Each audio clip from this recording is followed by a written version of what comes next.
Sir నమస్తే sir. నమస్తే అండి. ఏం పేరు? నా పేరు ఫణికుమార్ అండి. ఏం చేస్తుంటారు సార్? నేను ఒక ఆర్టిస్ట్ అండి.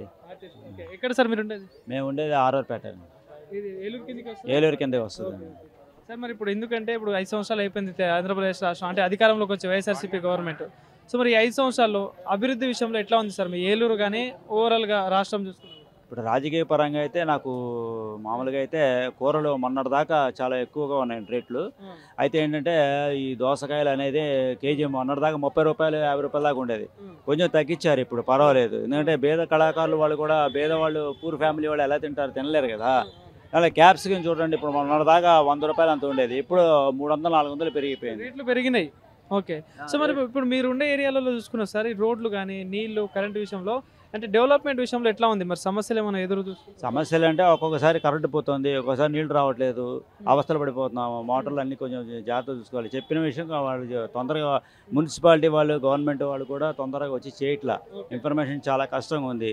కరెంటు పోతుంది, దానివల్ల కొంచెం కరెంటు రేటు కూడా ఎక్కువైపోతుంది. దానివల్ల పూర్ ఫ్యామిలీ వాళ్ళు ఎలా ఉంటారు? ఇప్పుడు ఏదైతే రాష్ట్ర ప్రభుత్వం నవరత్నాలని పథకాలు పెడుతుందట, సో మరి ఏమైనా అందుతున్నాయి సార్ మీకు? మాకేం అందట్లేదండి. పెన్షన్ కూడా మాకు రావట్లేదు, అసలు పెన్షన్ కూడా రావట్లేదు. ఎట్లా ఎందుకు సార్ అంటే మరి గవర్నమెంట్ అంటుపడింది, మనం ఏం చేస్తామండి? ఇప్పుడు అప్లై చేసుకున్నారా మీరు? అప్లై చేసాము. ఈయన ఇప్పుడున్న గవర్నమెంట్ ప్రకారం చూస్తే మాకు ఏదో మొన్నటిదాకా అమ్మ ఒడి వచ్చింది, ఆ తర్వాత మళ్ళీ మాకు నాకు పెన్షన్ కూడా రావట్లా. అప్లై చేసుకోమన్నారు. ఇక్కడ లోకల్ ఓటర్ కదా సార్, ఇప్పుడు గతంలో చంద్రబాబు నాయుడు హయాంలో చూసారు మీరు పాలన ఎట్లా ఉందనేది, ఇప్పుడు జగన్ పాలన చూస్తున్నారు. సో రెండిట్లో ఏది బెస్ట్ అనిపించింది? ఇప్పుడు రెండింటిలోనే ప్రస్తుతాన్ని మనం ఏం చెప్పలేం, ఆ విషయం గురించి మనం ఏం చెప్పలేం. చూసిన దాని ప్రకారం ఎట్లా అనిపిస్తుంది? అదే రిజల్ట్ చెప్పలేం ఏది. ఇప్పుడు ఈ ఎలక్షన్స్ వచ్చిన తర్వాత అప్పుడు ఏదైనా మార్పు వస్తే రావచ్చు, లేకుంటే లేకపోవచ్చు, మనకేం చెప్పలేం. ఇప్పుడు చెప్పినా కూడా అందరూ మనమే పడిపోతాం. Thank you. సో మీరు ఇప్పుడు మళ్ళీ ఎలక్షన్స్ రాబోతున్నాయి కదా సార్, సో మరి ఎట్లా మరి? అటు టీడీపీ కూటమి నుండి పోటీ చేస్తున్నారు, అటు వైఎస్ఆర్సీపీ, ప్రధానంగా 2 పార్టీలు ఉన్నాయి. సో మరి ఎట్లా ఉండదు, ఎవరికి ఎక్కువ ఛాన్స్ ఉండబోతే ఏమైనా మార్పు వస్తుంది ఈసారి? అంటే చెప్పాను కదా, దాని గురించి అయితే మనకి ఇంకా ఇన్ఫర్మేషన్ మనకి తెలియదు. తెలియని విషయం మనం మాట్లాడామనుకో గొడవలు అయిపోతాయి. అని నా ఎలక్షన్స్ అయిన తర్వాత అప్పుడు మనకి సపోర్ట్ ఎవరికి మరి? నేను ఇంకిప్పుడు ఏం చెప్పను, నేను సపోర్ట్ చెప్పను. అమ్మా నమస్తే అమ్మా, ఏం పేరు? ఏం చేస్తుంటారు మీరు? కొబ్బరికాయల వ్యాపారమా? ఎప్పటి నుండి చేస్తున్నారు ఇది? చాలా సంవత్సరాలు మట్టి. ఏమైనా లాభం వస్తుందా?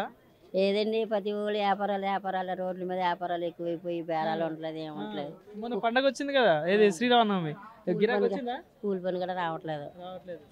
కానీ మరి ప్రభుత్వం నుండి ఏమైనా సాయం అందట్లేదా? అవన్నీ బాగానే వచ్చినాయి, పథకాలు వస్తున్నాయి. ఎక్కడ ఉంటారు మీరు? పత్తేబాద. ఇదే ఏలూరు కిందకి వస్తుందా?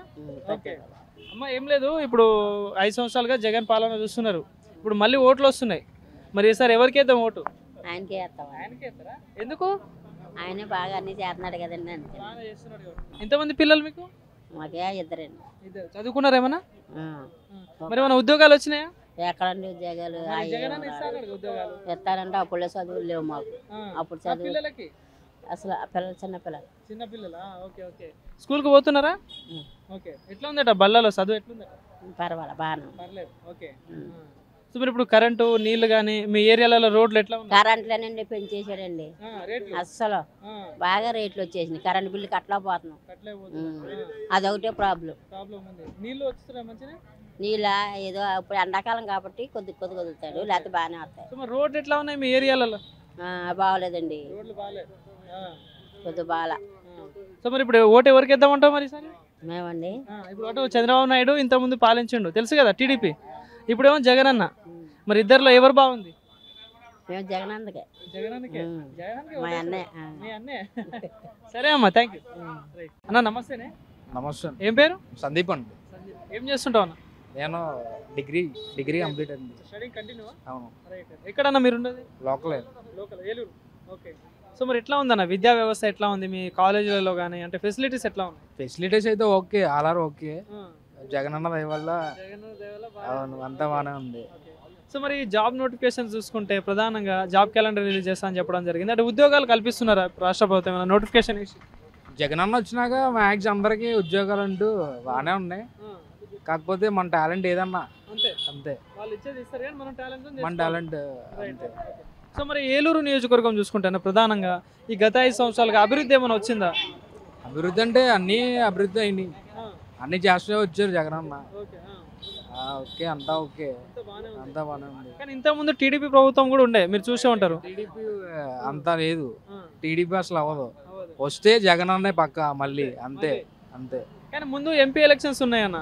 సో ఏలూరు నుంచి ఇటు టీడీపీ కూటమి నుండి మహేష్ కుమార్ యాదవ్ గారు పోటీ చేస్తున్నారు, అటు వైఎస్ఆర్సీపీ నుండి సునీల్ యాదవ్ గారు. సో మరి వీళ్ళిద్దరిలో ఎవరికి ఎక్కువ ఛాన్స్ ఉంది ఇక్కడ గెలవడానికి? ఏలూరు మ్యాక్స్ వైఎస్ఆర్, సునీల్ అన్నే రావచ్చు. సో మరి అభివృద్ధి విషయంలో చూసుకుంటే మరి ప్రధానంగా ఏమున్నాయి సమస్యలు, ఏం కనిపిస్తున్నాయి ఇక్కడ? సమస్యలు అంటే ప్రాబ్లమ్స్ అంటే ఏం లేవు. మ్యాక్స్ కొంచెం లిటిల్ బిట్ రోడ్లు కానీ ఆ చిన్న చిన్నవి ఉన్నాయి. మళ్ళీ వస్తే మ్యాక్స్ అంతా క్లియర్ అయిపోతుంది. వైఎస్ఆర్ చేస్తారు అంతా. Thank you. Thank you.